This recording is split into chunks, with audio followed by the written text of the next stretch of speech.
నమస్కారం. ఈటీవీ భారత్ కు స్వాగతం. మీరు చూస్తున్నారు న్యూస్ టైం. ఓడిపోయేందుకే జగన్ సిద్ధమన్న చంద్రబాబు తన స్వార్థం కోసం తల్లి చెల్లిని అవమానించారంటూ ఆగ్రహం. క్విట్ జగన్, సేవ్ ఏపీ అంటూ పిలుపు. టీడీపీ తీర్థం పుచ్చుకున్న కీలక వైసీపీ నేతలు, అనుచరులతో కలిసి సైకిల్ ఎక్కిన ఎంపీ వేమిరెడ్డి, ఎమ్మెల్యే వసంత కృష్ణప్రసాద్. చంద్రబాబు నాయకత్వంతోనే ఏపీ అభివృద్ధి అన్న నేతలు. శ్రీవారి లడ్డూ ధర తగ్గించలేమన్న టీటీడీ. ఎన్నికల కోడ్తో వీఐపీ దర్శనాలు రద్దు. వేసవి భక్తులకు ప్రత్యేక టోకెన్లు జారీ చేస్తామన్న ఈవో ధర్మారెడ్డి. సీఎం సొంత జిల్లాలో వేసవి తాగునీటికి అవస్థలు. కమలాపురంలో ఖాళీ బిందెలతో మహిళల ఆందోళన. సమస్యను అధికారులు పట్టించుకోవడం లేదంటూ ఆగ్రహం. క్షవరం గీయించుకునే విషయంలో వాలంటీర్ దాష్టీకం.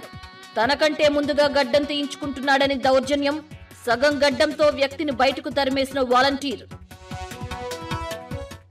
మార్చి 3-4 తేదీల్లో తెలంగాణకి ప్రధాని మోదీ. ఆదిలాబాద్, సంగారెడ్డిలో ప్రగతి పనులకు శ్రీకారం.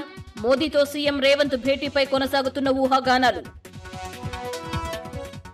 కాంగ్రెస్ అగ్రనేతలు ఖర్గే, జైరాంకు కేంద్ర మంత్రి గడ్కరీ లీగల్ నోటీసులు. తన మాటలు వక్రీకరించి సోషల్ మీడియాలో పెట్టారని ఆరోపణ. రాతపూర్వక క్షమాపణకు డిమాండ్.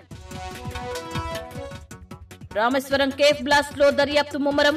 4 అనుమానితులను అదుపులోకి తీసుకున్న పోలీసులు. బాధ్యులను వదిలిపెట్టేది లేదన్న కర్ణాటక సీఎం సిద్ధరామయ్య. జామ్నగర్ లో జోరుగా అనంత్ అంబానీ ప్రీ వెడ్డింగ్ వేడుకలు. రిహానాతో కలిసి చిందేసిన జాన్వీ కపూర్. క్రికెటర్లు, బాలీవుడ్ సెలబ్రిటీలతో సందడిగా వివాహ వేడుక. ఇవి ఇప్పటివరకున్న ప్రధాన అంశాలు. మరిన్ని తాజా అప్డేట్స్ కోసం www.etvbharat.com వెబ్సైట్ ను సందర్శించండి.